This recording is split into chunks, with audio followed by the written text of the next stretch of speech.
So you're thinking of moving to Las Vegas, Nevada? And you're looking to purchase your very first home? Well, then this video is for you, because we're going to be discussing the top 10 mistakes first-time homebuyers make. How much research should you do in advance? Should you waive a home inspection? Do you need pre-approval before making an offer?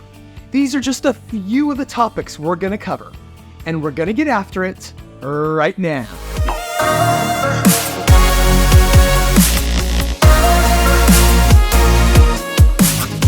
If you are new to this channel and you want to know everything there is to know about eating, sleeping, working, playing, the good and the bad about living in Las Vegas and the surrounding areas, then subscribe below and tap the bell for notifications so you can be the very first to know about the current market here in Las Vegas. Hi, my name is Mark Pepe, and the team and I get calls and emails every day from people just like you looking for help on making their move to Las Vegas.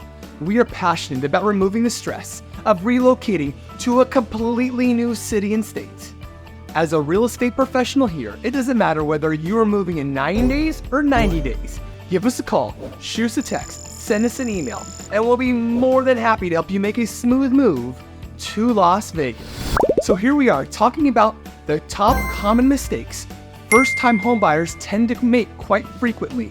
Purchasing a home is very, very exciting process, but buying your first home can be particularly nerve-wracking.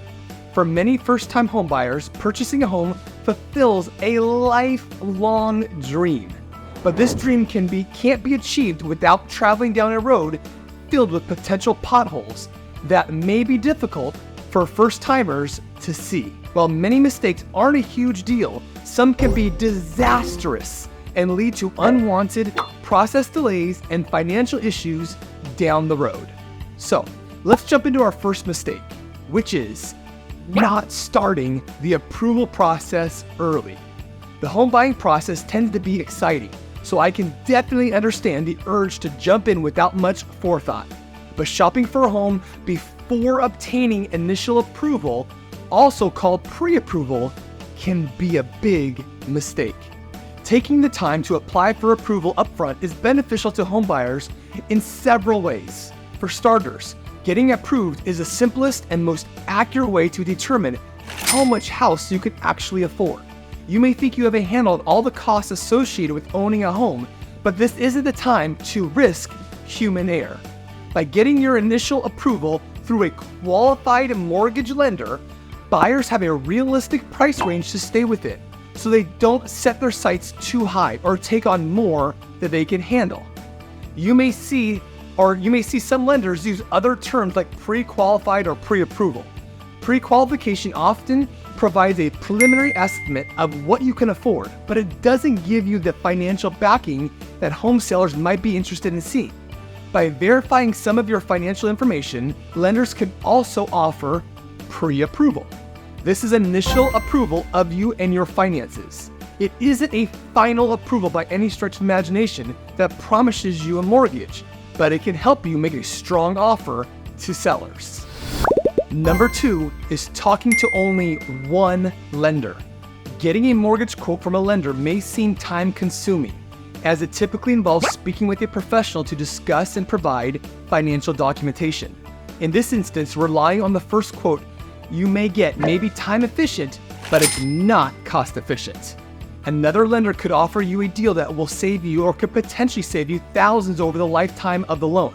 So getting multiple quotes is the best way for buyers to choose the right lender and get a mortgage with the best possible rates and terms that fit your needs. The mortgage industry is super competitive. Lenders are eager to earn your business and will usually get creative to do so. You need to take advantage of that and shop around to get the best loan and rate and terms for you. I work with a couple of fantastic lenders that I'm happy to connect you with if necessary. Number 3 is not working with a real estate professional. Now, can you buy without a real estate agent? Yes. Should you? No. Not unless you don't want someone in your corner with your very best interest in mind. There are many layers and decisions that need to be made throughout the course of a real estate transaction that a real estate agent is usually the one leading and guiding the process. They, or we, are subject matter experts, from market knowledge to paperwork, negotiations, inspections, appraisals, and more. You don't want to go through the home buying process alone. Best of all, as a buyer, the cost for a realtor is almost always paid by the seller. This makes hiring a real estate professional an absolute no-brainer. And if you need a passionate, knowledgeable, hardworking, and trustworthy agent by your side, I know the perfect guy. Wink, wink. Number 4 is buying more home than you can afford. Although an initial mortgage approval estimates how much house you can afford, this amount isn't always going to fit within your budget. And since there's often a difference between debt to income ratio, which stands for DTI, and your normal monthly expenses as a whole. When the lender reviews your financial information for approval, they rely on your DTI to determine how much of your monthly income is going towards the debt of your bills. But DTI doesn't account for all of your expenses and costs like groceries, utilities, and health insurance that can quickly add up. Therefore, buying a home worth your entire approval mortgage amount may make it difficult for you to afford other monthly payments. So be sure to consider any other monthly expenses that may have been unaccounted for in the initial approval process. In addition to your current budget, factor in extra costs that will come with being a homeowner, like including maintenance, renovations or updating, and the potential for increased utility costs. Number 5 is being careless with credit. Ignoring or not observing your credit score before and throughout the home buying process can lead to unchecked errors that could impact your loan approval or lead to less favorable rates and terms on your loan. Although your credit is pulled during the lender's initial approval, lenders will recheck it just before the scheduled closing day. And changes in your credit report and score could mean changes in your loan. For example, suppose you apply for new credit cards or fail to make payments on existing credit cards before closing. In that case, your credit score could drop significantly and make it difficult to qualify for financing. On another side note, along with these same lines, never make any big purchases after you receive your pre-approval up until closing. That could derail the whole loan approval as well as impact your ability to close. So no buying new cars, no big pieces of furniture, don't go buy a boat. Again, don't buy anything large while you're in escrow or going through that final loan approval process. Number 6 is waiving a home inspection.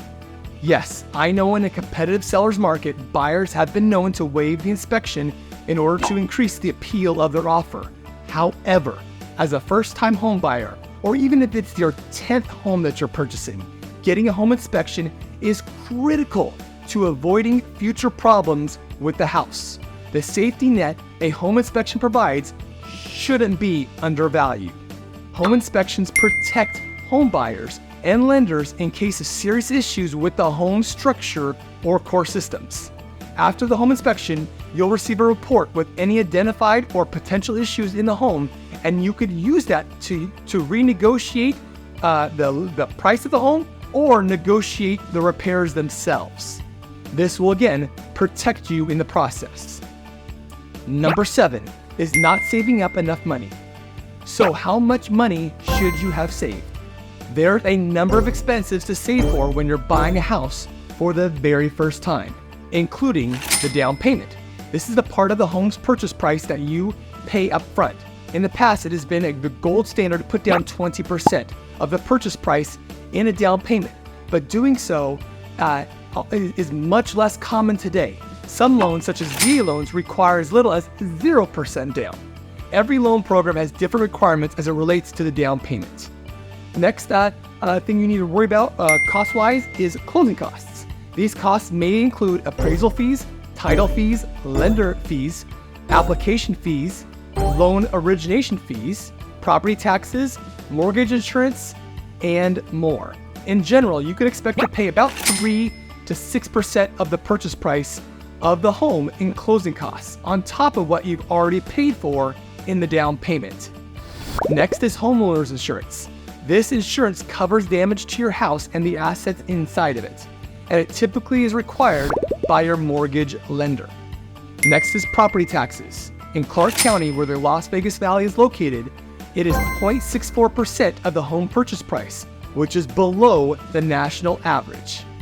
Next is home maintenance. Once you move into your new home, you're bound to find a few opportunities for upgrades and improvements. Whether it's simple home maintenance or more involved remodel, be sure to consider these costs ahead of time. Next is utility bills. Living here in the desert, your gas bill would be more expensive in the winter with heating-related charges, and your electric bill will be more expensive in the summer with the hot temperatures and your AC-related charges. Next is moving costs. This one may seem simple enough, but some buyers are so focused on their new home, they forget the time, effort, and money it will take to pack up their old stuff and move into their new house. Moving can be expensive, so we recommend establishing your moving plan early so you can save for professional movers if needed. Lastly is homeowners association, or HOA. Depending on the type of home and the neighborhood you purchase in, you'll likely have to pay HOA fees, which are typically on a monthly or quarterly basis. Now, these cover maintenance of the common areas of the community and a gate or guard gate if present. Again, many Las Vegas communities here in the Valley have an HOA. Our next point is neglecting first-time homebuyer programs and government-backed loans. Many people don't realize that first-time homebuyer programs and grants can help you afford to buy a home. A lender can help point you in the right direction on what may be available to you. When considering mortgages, most homebuyers think of conventional financing, which, by the way, recently came out with a new program of only 1% down payment option. So yes, there are conventional loans now with only 1% down. So that's definitely something to look into, but other types of loan programs are often overlooked and may be great options as well. Some of those include FHA loans, which are backed by the Federal Housing Administration, protecting the lender in the case of a loan default and therefore securing more favorable loan terms. These loans typically come with a lower down payment, about 3.5%, and minimum credit score requirements as well. Although you'll be required to pay mortgage insurance premium, which is MIP. There's also VA loans, which I mentioned earlier. These are mortgages offered to qualifying veterans, active duty service members, and surviving spouses. These loans are backed by the Department of Veterans Affairs, which minimizes the lender's risks and allows them to offer loans to prospective buyers in less favorable financial situations. Point number 9 is not researching the neighborhood. You could argue that the neighborhood or location of a home is more important than the home itself. Of course, the actual home is important too, but I can't stress how critical selecting the right neighborhood is to the current and future value of your prospective new home. If the neighborhood, schools, or other environmental factors are less than ideal, there's a good chance you'll end up with buyer's remorse. To avoid this, we recommend taking the time to research the home's neighborhood before committing to the sale. Check the school's ratings and crime statistics, and consider proximity to amenities like restaurants and entertainment.